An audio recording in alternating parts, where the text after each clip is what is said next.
सतरे पखाळ कंसारे ही प्रत्येक ओडियार मन भरी जाए। खरा शीत हेउ कि बसंत पखाळ पाई सबुरी ओडिया मनरे अनेक दुर्बलता लुचि रही। ओडिया माने जेउठी थांतु ना काहेकि पखाळ कंसा को से माने झुरी हुअंती।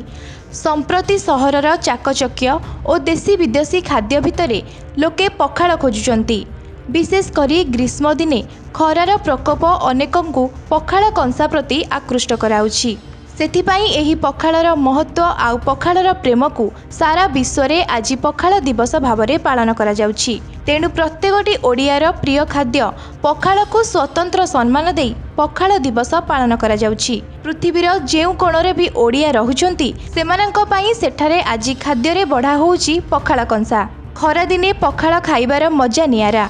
पेट ठंडा करने लोके प्रायतः खरा दिने बेसी पखाळ खाई। मात्र एथर पाग मेघुआ रही। गत 2 दिन धरी राज्यर विभिन्न स्थान में वर्षा लगी रही। मात्र लोकंकर पखाळ प्रति थिबा भल पाइबा जेभली रही।